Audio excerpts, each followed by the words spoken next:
Hi, I'm Hayley Ferguson, and this is Beyond Reality, the podcast where I chat with the people behind and sometimes in front of the TV shows you love. In this episode of Beyond Reality, I chat with Alex Mavroidakis. He's played a pivotal role in shaping Australian versions of some of the most popular global reality formats, like Love Island, I'm a Celebrity, Get Me Out of Here, and Big Brother.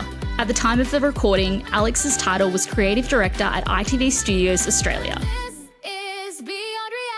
Hi, Alex. Hey, how's it going? Good. Thank you so much for joining me on the podcast. Pleasure. Lovely to be here. I have wanted to get you on the pod because you are the absolute expert in 24-hour turnaround TV. So I'm really excited to talk a bit more about that as well as your career today. Right. Thank you. Yes, 24-hour TV. It's a thing. You've worked on shows like Big Brother, I'm a Celebrity, Get Me Out of Here, Love Island. Those are the 24-hour turnaround formats. Can you explain what a 24-hour turnaround format is? I guess it's in the name, but could you explain a bit more about how that works? I mean, I guess if you have ever worked in news or sport, this would be the closest thing in our world of television. A 24-hour turnaround show starts when the celebrities, islanders, housemates, contestants wake up in the morning and the content ends when they go to sleep at night.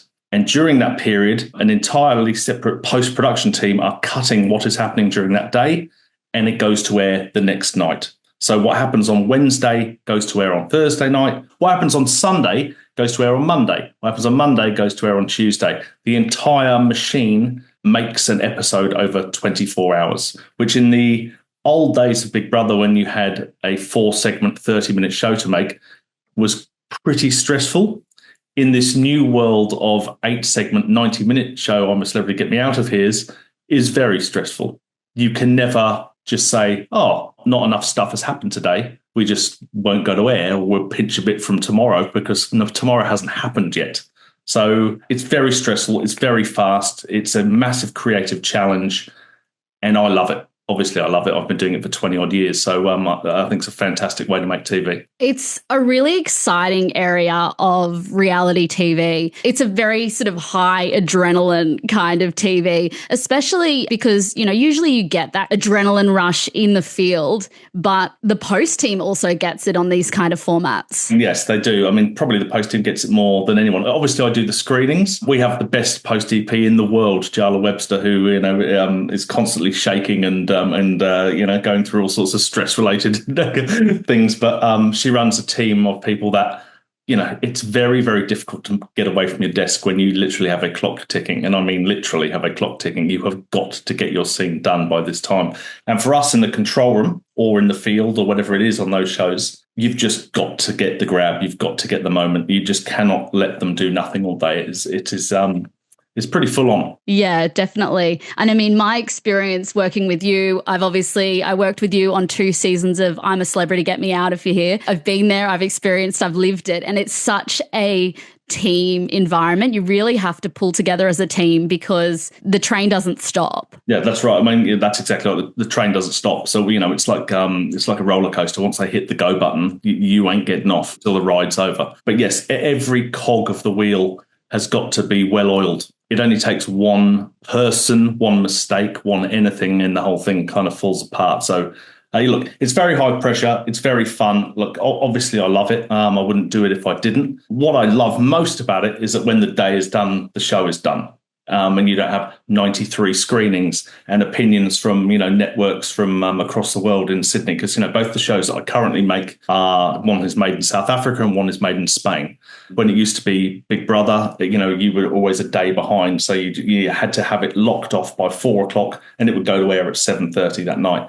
So once it's done, it's done. Most of the time, the heads of the network and my bosses in Sydney are watching the show for the very first time when it is on television. I guess a lot of the feedback I get, it's already too late. And that's the best thing about the job. It's like, oh, terrible show. And you just go, well, sorry, we'll do better tomorrow. There's nothing you can do about it. It's already been to air. So it's fun. Yeah, definitely. And I mean, I think that's one thing. It's like if you have a bad day, at least you can kind of put it behind you. You're not constantly ripping apart the same thing that you've been working on and trying to get all those different opinions, because, you know, that process can be really prolonged in a typical post-production process. 100%. And look, obviously I've done those shows before. I've done X Factors and Medical Emergencies and The Force and, all sorts of other shows that have a much longer post process. But, obviously I work in a building and then I'm over the top of shows, like, The Voice and My Kitchen Rules and The Chase and, all these are big formats that ITV have got that aren't 24-hour turnaround. And I just feel almost sorry for them because, it's like screening number 3 and another list of notes from the network.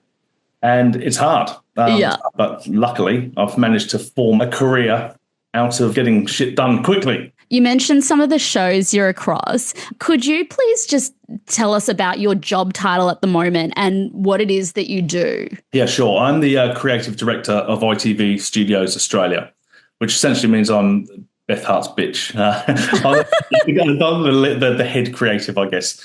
Most of my time, and I mean 90% of my time, is taken up. I'm a Celebrity Get Me Out of Here and Love Island, because I'm the main showrunner of those two shows. But every single week we do a development meeting for new shows. We have management meetings to discuss all our other formats.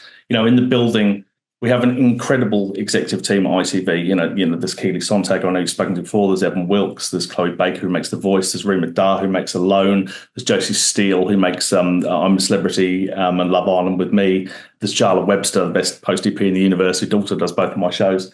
And it's an incredible executive team, and they've all got their own little shows that they look after. It's a great company, and I really enjoy doing it. But I have to say, almost all of my time is made up from those two shows because they're just juggernauts. They're massive. It used to take me a year to make just I'm a Celebrity, and then Love Island came along 7 years ago. Now there's both of them and this extra role that I've been given. So it's a busy life, but I'm in a very fortunate position that I love both of my shows. A lot of people talk about, the importance of variety in your career and having to, keep chopping and changing. And that's great. And I don't disagree with that. But when you find something that you love and something that challenges you creatively every single day, why change, I guess? And I guess that's my kind of mantra in life. I found Big Brother. I did 11 years of Big Brother. Big Brother ended. I found I'm a Celebrity. I've done 11 years of I'm a Celebrity. And somewhere in the middle of it, I found this mental show called Love Island, which I now just absolutely like a child. And I'm about to do my 7th version of that. So I guess with this type of television, it never gets old because there's always new islanders. There's always new housemates. There's always new celebrities. And because it's 24-hour turnaround, you have to find creative solutions to problems every single day. It used to be, in the old days of Big Brother, we would literally put in a slab of Red Bulls at 8 o'clock at night, just be like, please do something because we desperately need some content. You can't even do that nowadays. You've got to, got to think of a different way to do it. So if you don't have enough content by 4 o'clock in the afternoon, you've got a problem and you've got to dig your way out of it. And I guess that's my job. Yeah, I love that. And I love the fact that you can work on 2 shows that you love so deeply and then also be across all these other ones at the moment. It must be really exciting to work on those kind of projects.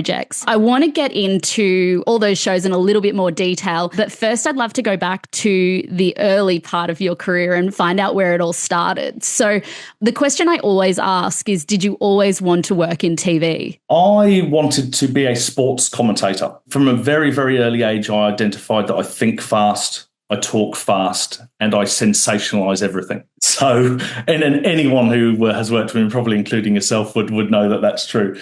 So I had to think about life.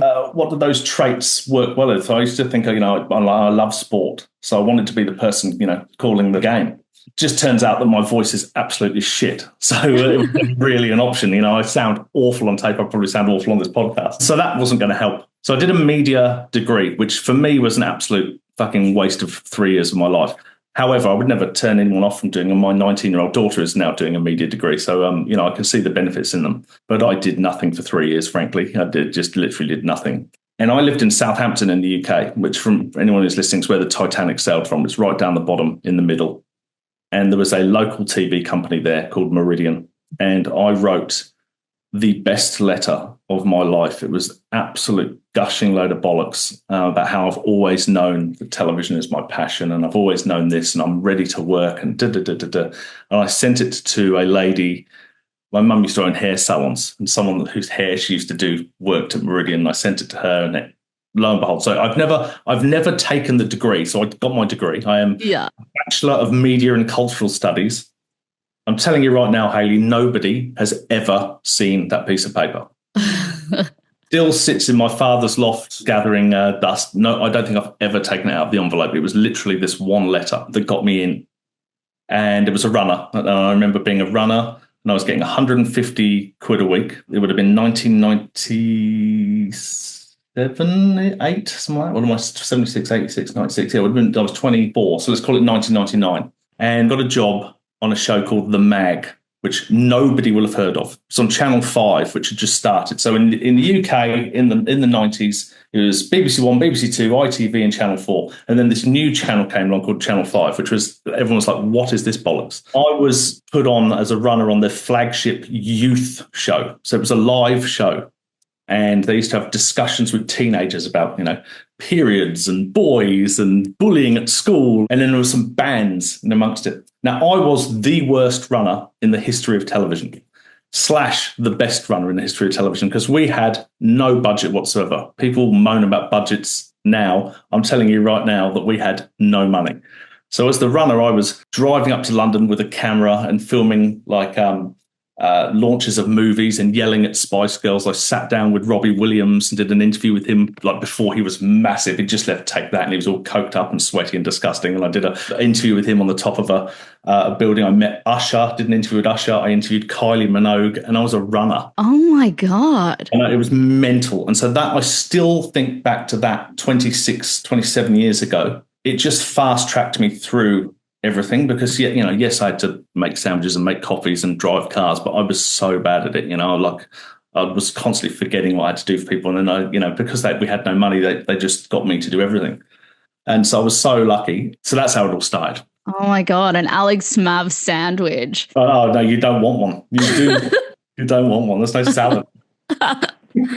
Wow, that sounds like a great start into the industry. Like, what a break to be able to be interviewing all these icons at the time and even now. Yeah, I mean, it was very, very, very lucky. Like at the time, I was moaning about it, going, I'm only getting paid 150 quid a week. Why am I getting sent to talk to, this ex-Take That singer? Sat down with Robbie Williams. How good is that? It was great times, great times. So we've established that you were a terrible runner.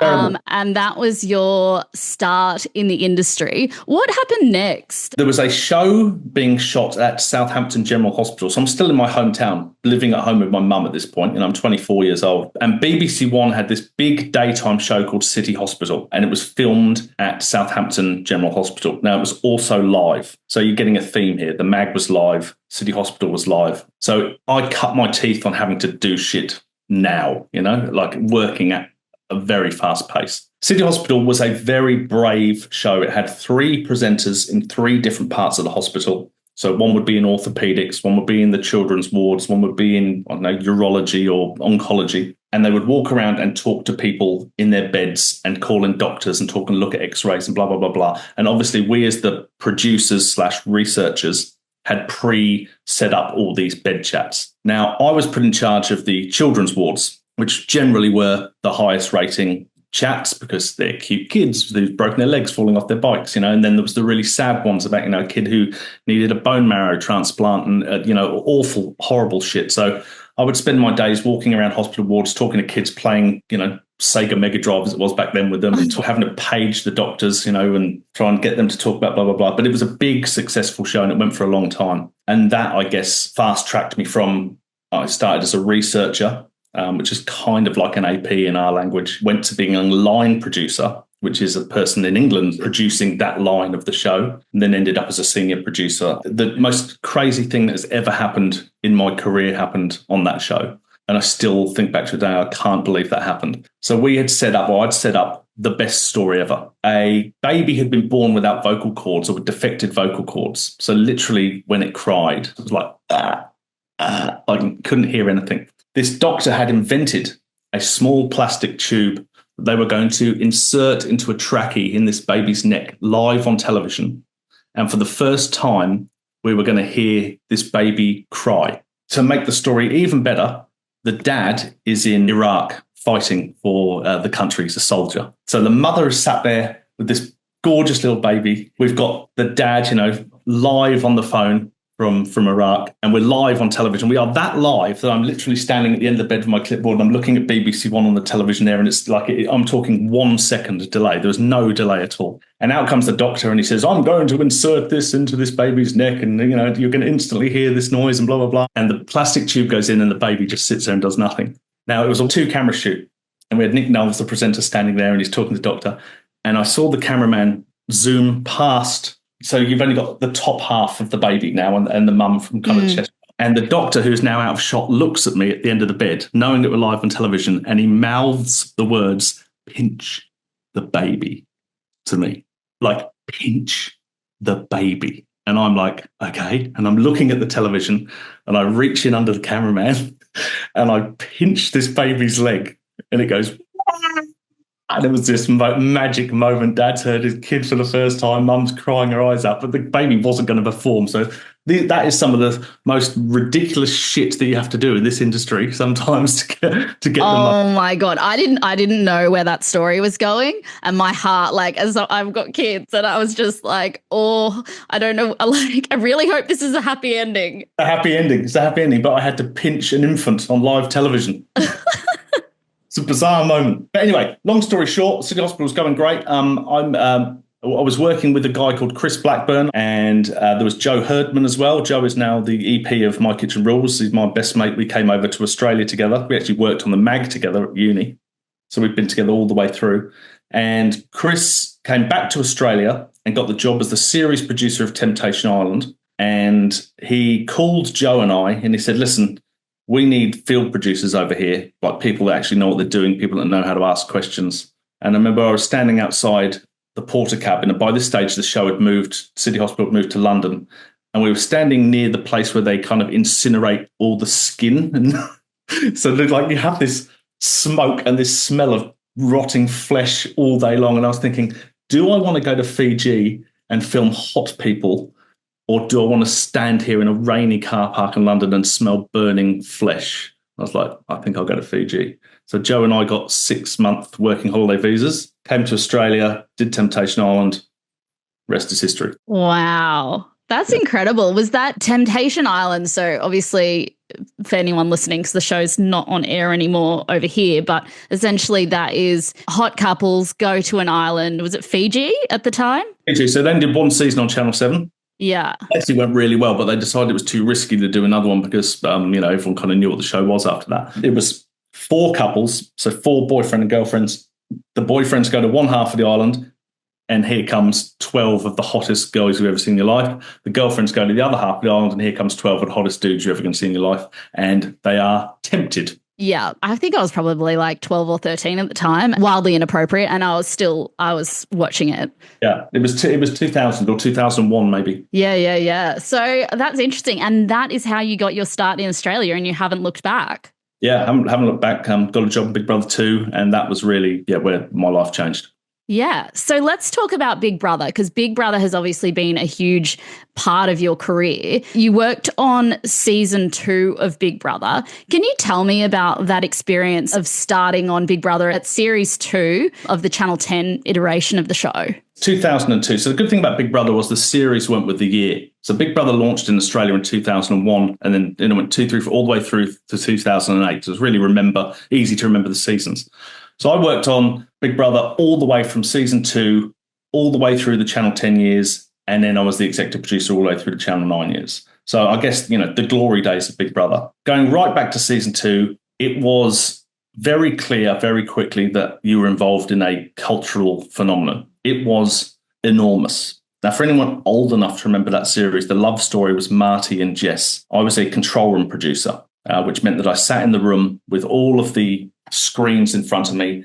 And in those days, it was only me. So it was 1 control room producer and 2 control room directors, Stream A and Stream B. And what you told your 2 directors, the 2 stories that you told them to film, they are the only things that are being recorded.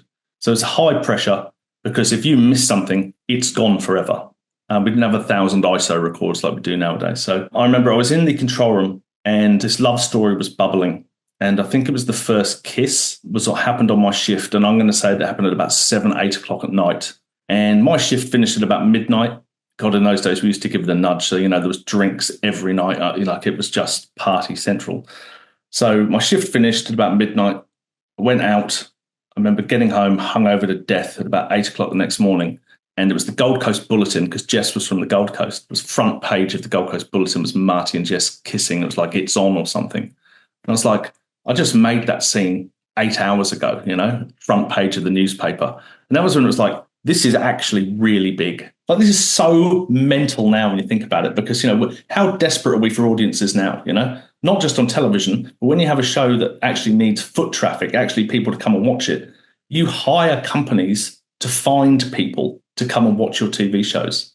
2002 Big Brother, we used to get 700 people paying top dollar to come and hold their signs and yell and scream and whatever at the evictions. It was a wild time, and it was big. The Marty and Jess storyline, like that was huge, and it was so controversial because Marty was in a relationship on the outside. It was a cultural phenomenon. You've said it, like that's what it was. And the next year is when I think it really went into the stratosphere, because obviously season 1 was enormous. I wasn't involved in that. I've just arrived in Australia as Big Brother was finishing. Season 3 is when we met Chrissy, Swan and Reggie. The content was sensational. First 2 Channel 9 seasons. Season 3, which was Reggie and Chrissy Swan. Season 4, which was Fitzy and Bree. And Season 5, which was the twins. They really were peak Big Brother as far as all of the hardcore fans are concerned. Back to Season 3. First time we did split houses, so it was mad in the control room because, we had one half had the poor house, one half had the rich house, whatever, blah, blah, blah. And it became very clear very quickly that the audience had fallen in absolute love with Reggie and Chrissy, but mainly Reggie. And to just watch this snowball effect, this young girl at the time, she was exactly the same age as me, so she would have been 25 at the time, 26 maybe. And to see this young girl that worked in the fish and chip shop in Tasmania just become probably the biggest star in Australia at that point. I seriously was that big in a 12-week shoot. And I'll never forget it. It was like a moment in time. So Gretel's gone on stage, Chrissy, Swan and Reggie in the final, and she's announced Reggie's the winner. And I don't know if you ever went to that site at Coomera, but coming from the house, you had to walk basically through this bushland, past all the edit suites and past the OB truck where you make the live show. And Reggie walked through after she'd won. She'd been announced as a winner. She's on her way to the stage to meet Gretel, and I think it was a security guard like either side of her. And the entire crew, and I'm talking about 250 people, had lined that path, and we were all chanting, Reggie, Reggie. And we're editors in tears because, they've been cutting her for 12 weeks. You just get so invested in it. And, and then she walks through and then the crowd goes on stage. It was just a magic. It was 12 weeks work. It was 4, as a freelancer back then, it's like 4.5 months, 5 months work. It basically stoked up your entire year. So it was magic. It was a magic time. That's amazing. And I think, Reggie was just so unique, or she still is. She's such a unique character. Like, audiences connected with her, watching her. I mean, back then I was watching Big Brother every day. I think she's one of the few people I actually, spent my 55 SMS cost on to vote for her to win. That's right. You used to have to pay to vote as well. We used to rate, 2.5 million a night. Crazy stuff. Yeah, and you mentioned that sort of took up 4.5 months of the year. What were you sort of doing when you weren't working on Big Brother? I just did all sorts of jobs in between. I did a show called Medical Emergency in Melbourne, which was not dissimilar to City Hospital. It wasn't live, but it was, I was filming, essentially a field producer in a hospital. I did a show called The Force for quite a long time in Perth. So I went to live in Perth for 6 months. I learned how to shoot half decently, and I used to sit in the back of police cars and chase baddies around and get all the grabs, and that was a cool job. I did the first ever X Factor, which was a bit of a disaster for Channel 10, but by God, it was fun to make that. That was a 6-month gig.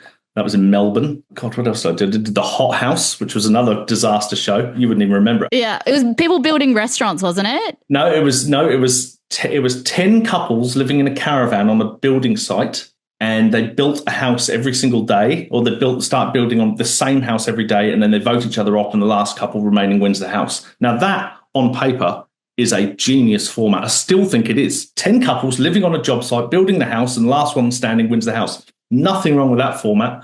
Oh my God, it was a disaster. But, for anyone listening who's not started in this industry before, shit makes you stronger. Just remember those words. If you work on a shit show, it will make you stronger. And I've worked on a few shit shows over my time, and I've probably learned more on them than you do on the shows that rate their tits off and everyone loves. Because you've got to work harder. Yeah, absolutely. But you know what? It actually ended up becoming a good show, but it was way too late halfway through. It just started so badly. Yeah, I know it's hard to recover if it doesn't have the audience to start with. We have meetings at ITV and we talk about, formats. And I'm like, you should look at that format because the format is great. But the trouble is no one in Australia is ever going to commission it because it's so tainted. So in terms of your career progression over the course of Big Brother, did you just go from strength to strength? Did you sort of move up the ranks while you were working on those seasons of Big Brother?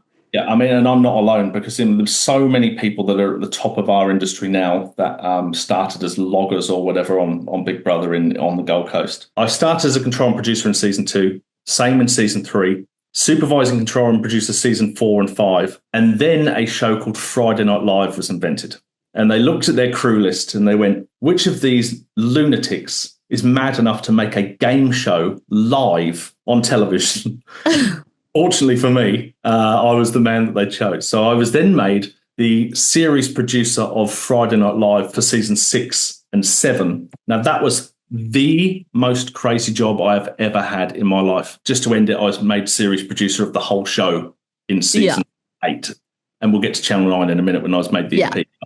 Friday Night Live was madness. And I mean, there is a reason why you don't do games live. And for anyone who has been a challenge producer or a trials producer or done any form of game of any description, you know what goes on behind the scenes. You know that darts don't stick. The engines stop working, the motor fails, the gloves don't fit, the goggles are fogged up, someone's sprained their ankle, someone's got their hair caught in something. Like, what happens. You know what really happens to make those Survivor shoots, I'm presuming, work. You know what really happens to make the I'm a Celebrity trials work. We did games, not with celebrities or people with any TV experience whatsoever, with housemates who were generally aged between 18 and 26.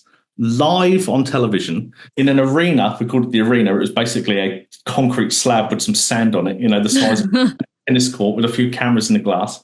We had ninjas that were basically art people in balaclavas in 40-degree heat. And then you had me in the control room that come up with all these games. I had a couple of producers and we would just scream down the comms into these poor ninjas, ears for an hour and a half.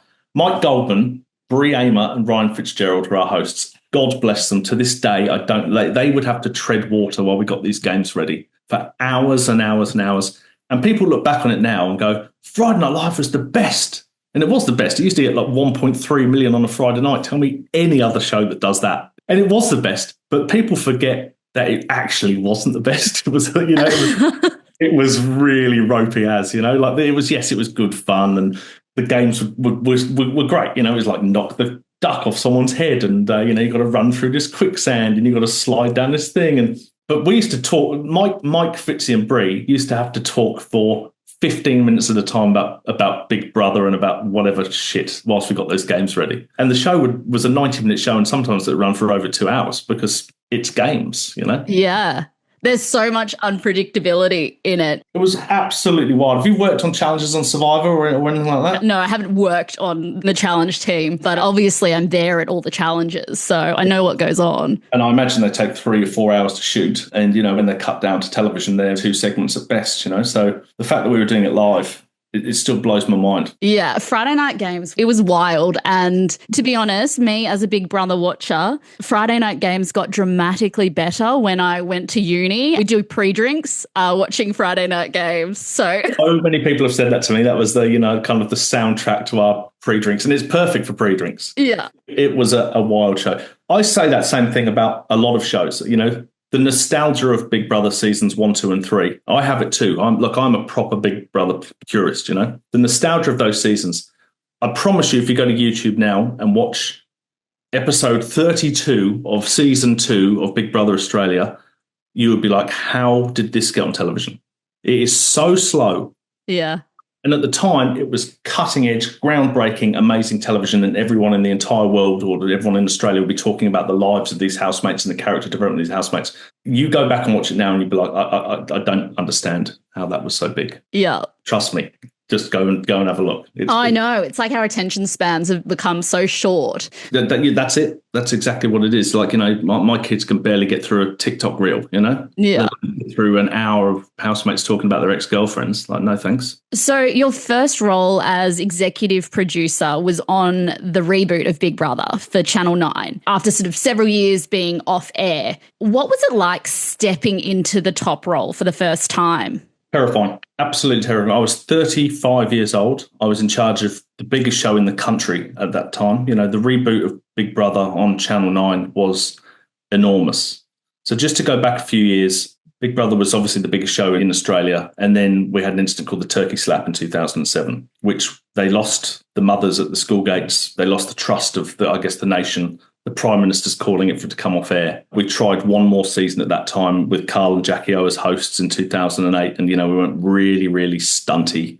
And, in today's world, it actually rated fine, but it had changed. That was Corey Worthington and the grandma that went in the house. Yeah, all of that. The small person. I don't know what the Rima. It was Rima. That's God. You remember all of this? I mean, I watched. I was a series producer of that series. It was me and Matt Bath. Oh God, the shit we had to come up with, to keep that show going. Anyway, there was no show in 2009, no show in 2010, no show in 2011. So I've gone off and done some other stuff. Came up with a show for ABC Kids that got commissioned and some other bits and bobs during those 3 years. Then, so Endemol at the time, or Southern Star, as they were called at the time, have repitched Big Brother to Channel 9. And they've called me and they've said, there's interest. We want you to come into the pitches. And so, as the series producer of the last iteration, and arguably the person who knew the most about the show, I was put at the front of, to explain how it all worked. Anyway, long story short, the show gets up. And the head of Southern Star at the time was a bloke called Rory Callahan. Now, anyone who knows him knows he is the most straight-shooting bloke in the history of television. If you had done something wrong, he would rip you from earhole to arsehole in 2 seconds. And he was so straight. And he basically told me, he goes, you're the executive producer. And I was 35 years old. I'd never repeated anything in my life. And I had to go and do, find the housemates. And we're dealing with, big hitters at Channel 9. Big money they're paying for the show. They want it to work, and they want it to be proper Big Brother, They want it to capture the nation again. And I creatively had to come up with a something that tied it all together, which was secrets. I don't know if you remember that series, but they all went in there with a secret. We had a secret millionaire, we had a secret genius, we had a secret descendant of royalty. We had, someone who had been fired from every job. I can't even remember all the secrets, but, we found this incredible cast of people. And I was really confident about the cast, and the secrets thing worked great.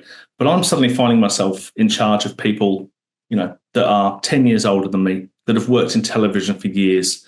Those cameramen and those directors that are in their 50s and they know everything about TV. And here comes this 35-year-old kid on his first EP job.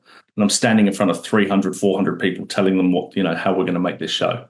And my knees were knocking. I don't know if anyone could tell, but I was really nervous. I can't picture you nervous. I was absolutely shitting my pants. And we filmed that first episode.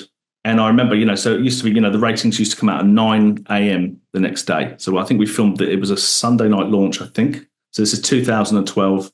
We filmed it on the Saturday, I think, went to air on the Sunday. And I remember sitting on the Monday morning waiting for the ratings of season 9. We're now in 2012. And when the ratings came out, they were really good. The sense of relief, it felt like an anvil had been lifted off my head. They were so long, those shows back then. Like, I think Tim Dormer was in the Big Brother house for 110 days or something daft like that. Like, that madness. Yeah. But yeah, so it's like an 11, 12-week shoot. A guy called Ben Norris won, and he proposed to his partner, the first gay proposal on television. And the series went great and everyone loved it. And, the Big Brother purists, on all of the forums were a fantastic season. It just felt fantastic and absolutely nailed it, and then we start working on the next one. And that one was arguably even better. That was the Tim Dormer year and the famous freeze task. And, we did a whole lot of stuff in that season that just worked creatively so well. And then just like any show, something happens and it all went to shit the next year, and then suddenly it's all over. Yeah. And that's how quickly it can change. You can go from being the absolute peak of your skills, and then one bad series, and you're like, shit, am I going to get a job? Do you know what I mean? That's how fickle this world can be. Yeah, that's incredible. And I mean, the fact that, you just had that moment of like holding your breath for the first ratings as you in the EP position, and then to have it gain momentum that season. Like, I mean, there are so many memorable things like Oatsala Layla and stuff from that season. I still get that song stuck in my head every time I make oats. Like, so funny. It's so funny. God, you remember it better than I do. So you mentioned that, things fell off a cliff with the third series. Why do you think that was? I think it's very hard when you do two such great seasons in a row, and if the third iteration is not as good, invariably the pile-on starts. Now so we're now talking about 2014. Now I've deleted most of this from my memory because it's like proper PTSD stuff, but it actually started really strongly. Our first week on air was really good. We think we'd picked good housemates, and then for whatever reason, it just didn't pick up. It just started flatlining. We weren't getting stories coming through. The characters weren't popping. And we made the worst mistake that you can make in 24-hour turnaround television that year, and something I'll never do again. We made a knee-jerk reaction and started evicting people very quickly and replacing them with new people very quickly, and throwing in twists that had no business being there, and doing anything we could to get some noise around the series and to make it pick up. And it's the biggest no-no for anyone who's going to do any of these shows. Don't do that, because it just felt so stunty, and it just became every episode was something else happening, and there was new characters to meet, and it just fell off a cliff, and that was the end of it. Yeah. God, it's so tough when something like that happens, but that is the nature of TV. It's the nature of audiences. And I guess, nowadays it's happening more and more often because there's less budget, there's more pressure to get things absolutely right. I guess the difference between Big Brother back then and the shows that are on air, most of the shows, except for I'm a Celebrity and Love Island, really, that are on air now, you can't do anything about it because it's already in the can and it's already cut. Now, yes, you can go back and recut a couple of episodes, but really, if your launch doesn't work and your episode 2 goes even further down, you're done. There's nothing you can do about it. Do you know what I mean? Like, how many shows have we seen that in recently? There's literally nothing you can do about it. Whereas if an I'm a Celebrity launch is soft, they're still in the jungle. They're still there. You can still change things on the fly. Do you know what I mean? Yeah. It's weird, but yes, you've got to start strong. You have to start strong. You've got the best foot forward all the time. Yeah, definitely. So you finished up your time on Big Brother. Like, over those years, you'd been working on shows like The Apprentice, The Amazing Race, X Factor, Medical Emergency.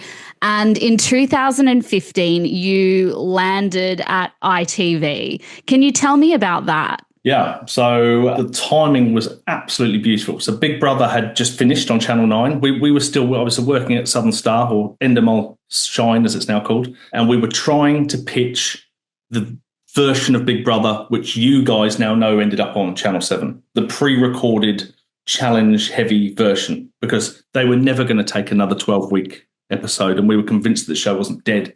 So we're trying to pitch that. I knew then that I was kind of done there because, I'd made these great shows, and then I made this last season, and you can't keep paying someone good money to sit around and do nothing. So luckily for me, I'm a Celebrity had started that year, and season 1 of I'm a Celebrity had done just about well enough to be recommissioned. It was a good series and it showed potential, but it wasn't great. So they were looking to make a change on I'm a Celebrity, and they knew that Big Brother had just finished. So I got the call, and I remember going in and, I said what I thought about I'm a Celebrity, and I said all the things I'd done on Big Brother, and before I knew it, they had put me on.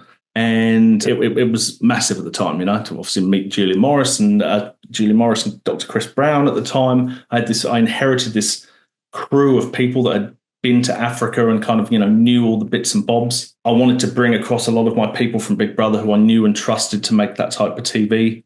So it was a really full-on year, and it's the delicate political play of this new company. Now, I want to be the person that takes the show into season 20. I still do. And so I had to, very carefully massage which crew was coming on board and who's getting the boot and what celebrities we're going to book and blah, blah, blah, blah, blah. And I sat down. Stephen Tate was the head of entertainment at Channel 10 at the time. And he's like, what should we do? And we sat down together and we were like, we're going to spend all of our money on one person. And we booked Shane Warne, who was the most famous Australian in the world at that time.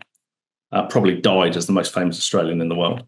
And it worked. We basically, it's Channel 10's money, not ITV's money, so God bless them for doing it. They spent a bloody fortune on Warne, and they backed him up with people like Brendan Favola and Anthony Collier, and I think it was Lorena from The Bachelor, and there's a few other kind of people that were in the zeitgeist at the time. My 10 cents was, let's not put Warne on night one, let's put him in on night two, because the game of who's going in the jungle has always worked and always will work. People are always going to come to episode one to see what celebrities are on the show.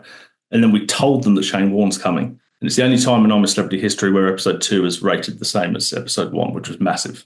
And so it worked. And so the tactic worked. And suddenly the format was off and running. Like we landed I'm a Celebrity that year. We landed it hard, I think. That was the year that we, I think, beat the Australian Open tennis, and everyone was talking about Warne in the jungle and blah, blah, blah, blah, blah. And then we're off and running from there. The rest of it's been easy. Not really. But. Wow. So that was a huge moment, just the fact that you brought in Shane Warne. Yeah, we had to go to his agent's house in Vaucluse to negotiate the deal, and it's hilarious. I remember standing out and I'm smoking Benson Hedges with him, and I love cricket. He had a private chef, We're at this agent's house. He's got a private beach. Zara Phillips and Mike Tyndall are frolicking down on the sand. They're his house guests. And he's like, Warnie's arriving soon. We've got a private chef here who's asked for spaghetti bolognese.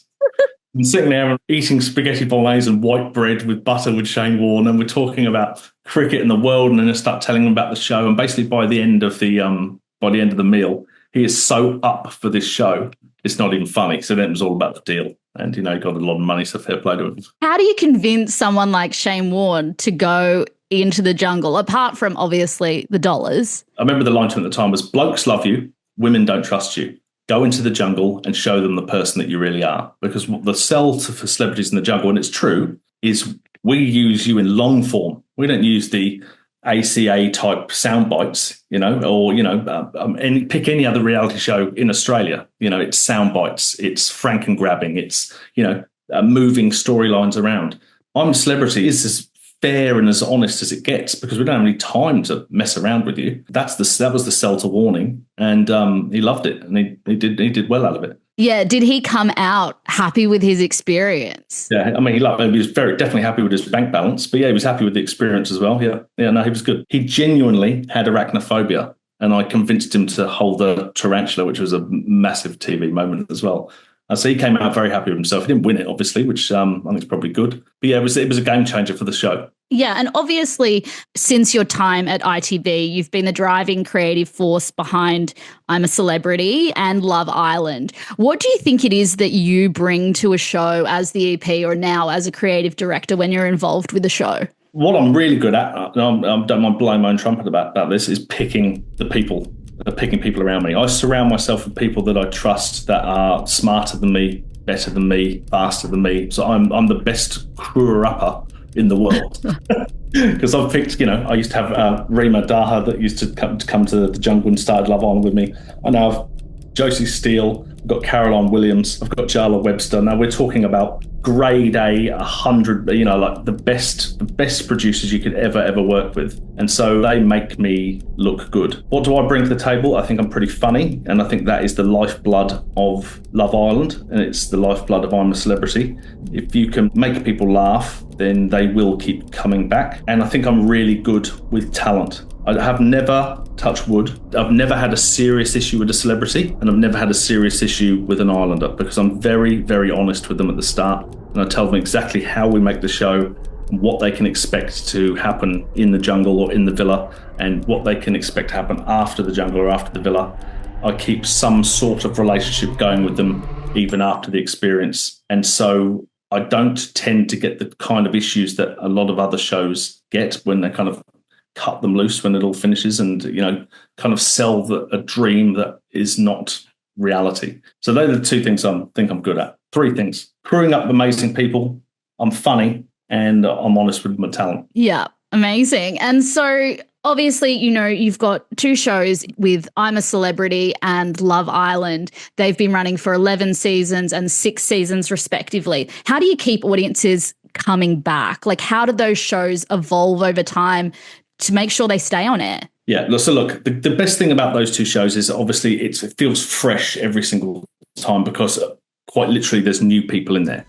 I'm a Celebrity is slightly different. People will always come to see who the celebrities are, and people are always interested to hear the celebrity gossip because they are celebrities. So half the job is done for you because once they're in the jungle, they will talk about that time they got drunk at the Logies or that scandal where they had the DUI or whatever the stuff that people are interested in hearing. That will look after itself. Love Island, you have to be more creative because you do have to keep the format evolving. So we will never do the same season twice on Love Island Australia. We're always constantly thinking of new twists, new turns. We've had ex-partners, we've had spy dates, we've had surprise Hotel Amore where they've got to leave the villa and for a night with someone who isn't their partner.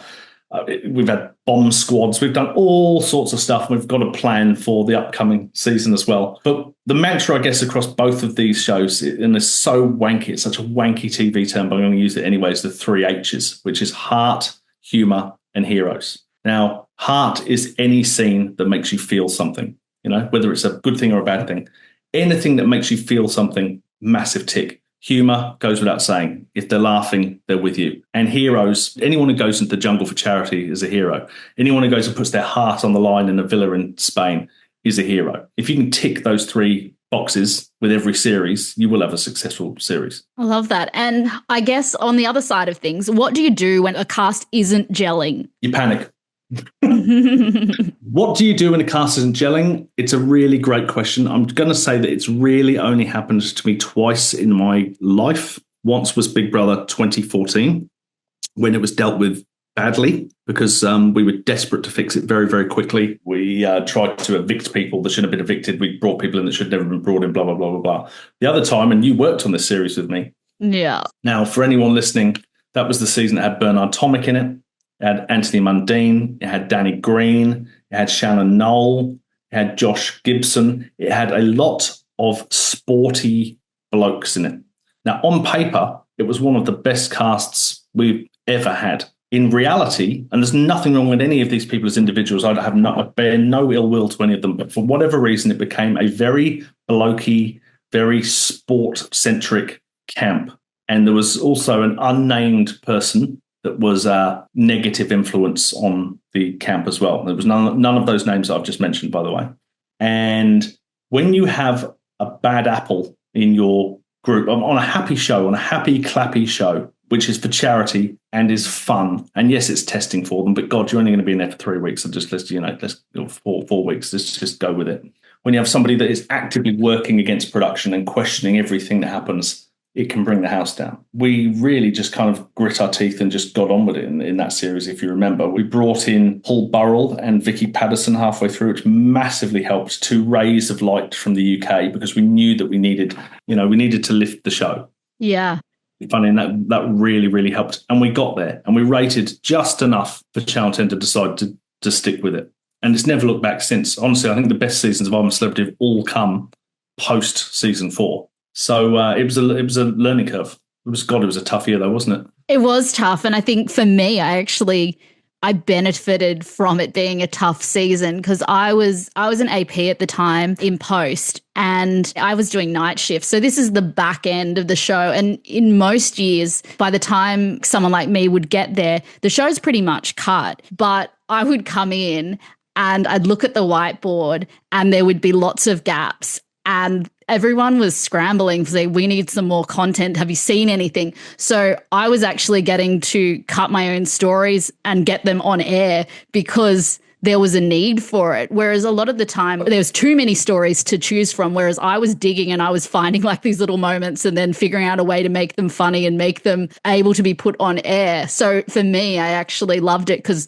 I got to do more. I got to produce really rather than, just assist. Yeah, well, and that's exactly going back to what I was saying before. If you are in the middle of a nightmare, you will come out much, much stronger. So, when I'm looking at CVs and when I do need new producers or, new staff, and I look at their CV and I see something that rated like shit, I don't think, oh, if they worked on Blow Up, whatever it was called. I go, they survived a disaster, That's a tick for me. We've all survived disasters. But yeah, it's the worst when there's not enough content. People not in the industry listening to this might understand, well, what does that mean? That means that they were probably sitting around talking about what the producers are going to do next, or sitting around talking about something that you can't possibly put on television.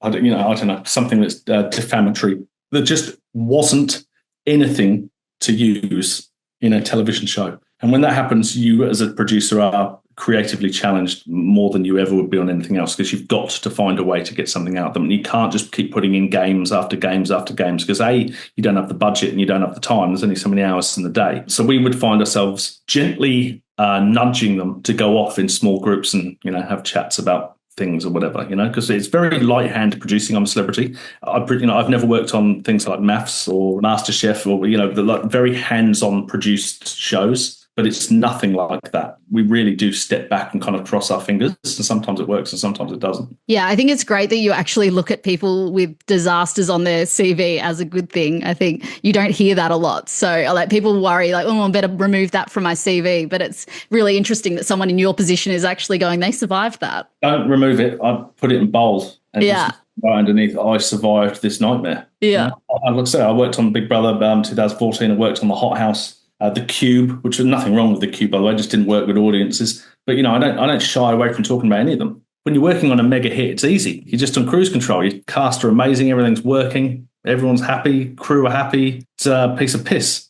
When you're working on something that isn't working with the audience and the network are flogging you and you've got no money left and everyone hates it, no one wants to come to work, that'll make you stronger. Absolutely. Can I ask, how do you come up with the ideas for your shows? Where do you do your best thinking? Very hard to do it alone. Without blowing my own trumpet, I am generally the source of most of the ideas, but I still need great people to bounce them off. It is impossible to be in the shower and to come out and go, I've just thought of the best elimination twist ever. What I generally do is I'm in the shower and I think of, hey, it'd be cool if, we did this and then did this. Then I'll call Josie and I'll go, what about this? And she'll go, no, you can't do it because of that. But what about that? And then go, yeah. And then suddenly the idea is formed. But I'm also remote as well. And so for anybody who doesn't live in Sydney or Melbourne, it is absolutely possible to make a 25, 30-year career living on the Gold Coast or bloody Wagga or wherever else you live. I've never lived in Sydney or Melbourne. I've done the whole thing remotely. So I do need people to bounce off because I'm flying solo up here. Look, I watch other shows. I draw inspiration from well-made clips. Like I've watched stupid shit on Instagram Reels and gone, that can be supersized into something good. So like any good producer, and not all of us will admit it, but I absolutely steal the spark of an idea and turn it into a flame. But yeah, look, I don't know. I've always had, I don't want to sound like a wanker, but I've always had the ability to come up with ideas. Like I'm, the same in development meetings. I'm the same when it's not my show. Like, there's a lot of shows at ITV and they all need creative input and, kind of throw my ideas around here, there and everywhere. But you need good people to bounce off. This isn't a dictatorship, these shows. This isn't a one-man job at all. I could not do it without the support that I've had over the years from all these amazing series producers, co-EPs. Yeah. And I mean, that's great that, even at the level that you're at, collaboration is still the best way to get the best kind of ideas. Yes, very much so. Well, you're known for your brilliant creative ideas. Do you have an example of a memorable idea that didn't quite pan out the way you thought it would? Oh, God, there's hundreds. Let's say I've done 240 I'm a Celebrity trials.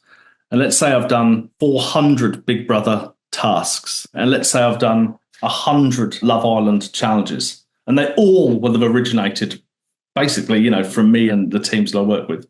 And yeah, sure, 80% of them might work. There are so many that I could go through that have been absolute shit. The one that really stands out was my first year on I'm a Celebrity. And it was completely my fault, and I own it 1,000%. We had a trial called Crockbait. And so it's season 2 of I'm a Celebrity. Remember, it's my first year as EP. And I've come in, there was this crocodile farm in South Africa, and it's full of crocodiles. Right? There's probably 150 crocodiles in this small area. I was like, we should build a boat and they should row out into the middle of this massively crocodile thing in like a safe cage, and they go like hang chickens over the side, and however many chickens then get the crocs to eat, how many stars they win. So we go out there, and it was Akmal Saleh, a comedian, and Lorena from The Bachelor, Dirty Street Pie, if anyone watches The Bachelor.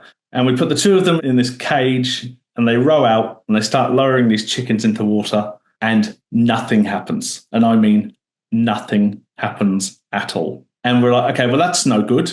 Have the crocodiles been fed today? And the farm owner's like, no, I haven't fed the crocodiles. Okay, something's not right. We'll have to, and now it's a weekend, right? So the show's going to air on Sunday night. This has happened on a Thursday. Nothing's happened. So we now have got to pay mega dollars because we're like, we can't have no trial. We wouldn't pack up. We're going to come back tomorrow and hope the crocodiles are in a better mood. We come back tomorrow and nothing happens. So it's a Sunday night show. It's my first year as EP. The trial is generally at the start of the show, segment 2 and segment 3. And we had 2 segments of Akmal and Lorena sitting in a boat, wiggling chickens around. I think we got one nibble. And to this day, I still don't believe the fucking owner of that farm. I'm sure he fed them. It was the worst trial I've ever been part of. And it was just, I remember people looking at, why did he come up with that idea? I think there was a news.com poll calling it the worst challenge ever. And should this producer be fired? And all that, all that shit. Oh, it was devastating. But there's been so many like that. But you got to cop them because you're not always going to come up with genius. Yeah. There's some shockers over the years. Shockers. Well, I mean, lucky that most of them have panned out. So if that's as bad as it gets, then you're doing pretty well, I think. Thank you. Before we get to the quickfire questions, I'd just like to ask what advice you would give someone starting out in TV that wanted to be in your position one day, wants to be coming up with these kind of ideas one day. So I'm going to give you the good news first. Content will never die, and creativity is recession-proof. We work in a recession-proof industry in the respect that there will always be content, and you are always going to need people to make content, Yes, you can take your AI all day long. That. I remember using AI the other day and I was like, can you write the intro to a Love Island script by Sophie Monk? And it literally was like, welcome to Mallorca, and they're going to play. And I'm like, this fucking shit's doing my job for me. It was terrifying. Anyway, they're always going to need people to make content. Creativity is recession-proof. That's the good news. The bad news is less and less people are watching free-to-air television, but that's not where content ends, Obviously, the streamers, it's much more cinematic. It's bigger budget shows. Free-to-air is now story-based, very, very much story-based. I'm pretty sure, the networks would literally take a show shot on an iPhone if the content was absolutely sensational. Do you know what I mean? It's all about noise and it's all about story. For anyone starting now, I would say be a jack of all trades. Now, I'm going to be completely honest and say that I do not know how to use an edit program. I never have. Right? I don't know how to use Microsoft Excel. I'm a very basic shooter with the old school cameras, and I no one use them anymore. Technically, yes, I know my way around television. I know what everything does. I know what all the buttons do. But I am a pure creative EP, and I think 24-year-old Alex would not have got to where I am. No way. My daughter is doing a media degree at the moment. She's 19, and I've said to her, "You need to know how to do everything." Because you're much more likely to get employed if you know how to cut, you know what makes a story, you know how to shoot, you know how to put a schedule together, you know how to put a budget together. If you can do everything, the world is your oyster in this industry. If you are just following one line, I advise you to learn some others. Yeah. No, I think that's great advice, especially with, the challenges that the industry is facing at the moment. Yeah, but it's not bad news. Creativity is timeless. Every single TikTok that you watch is creativity. And God, you can make more money off that than we do off free-to-air television now. Yeah. All right, Alex, before you go, I would love to do some quickfire questions. Are you ready? Yes. What is your favourite reality TV show to watch? Love Island, Australia. What was the last TV show you watched? White Lotus. Who is the most famous person you've met through working in TV? Shane Warne. You've got loads. If there's a celebrity in Australia that I haven't spoken to, I don't know who they are. What is your dream show to work on that you haven't already worked on? I work on the best 2 shows. I make the best 2 shows in the world as far as I'm concerned. Best location you've been to for work?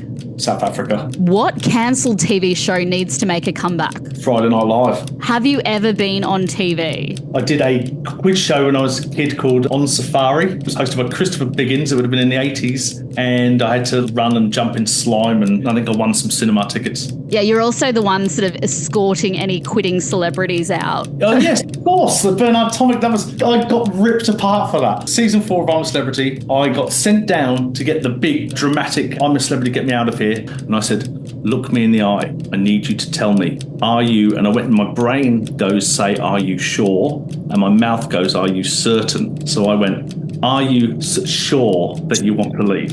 And I didn't correct myself, and we didn't do a second take. Bernard then goes, yes, I'm a Celebrity, get me out of here. So it's still on YouTube now, and me fluffing my one moment. Oh, your moment. I'm going to watch it. The YouTube Bernard Tomic leaves the jungle, and you'll see me going, are you sure? If you could be on any reality show, what would you be on? I'd be on The Block because they make a shitload of money. Are you any good at renovating? No. I use Airtasker for everything. If you could have dinner with any celebrity, dead or alive, who would it be? Muhammad Ali. I'm a big boxing fan, and a million stories. I'd love to have dinner with Muhammad Ali. Yeah, beautiful. Well, thank you so much, Alex, for your time. That has been just such an amazing chat. I love finding out that, you know, that 24-hour turnaround format that you are so good at, it actually has origins way back in the early career of, you know, you being a runner on set of live TV shows. Very much so. And thank you for having me. I'll tell you the reason I've done this podcast is because my kids don't care about me at all at the moment. And, you know, if I was to die of a heart attack tomorrow, I presume they would Google me at some point and, like, find these things. So, you know, like, hi kids and sorry I'm dead. Thanks so much, Alex.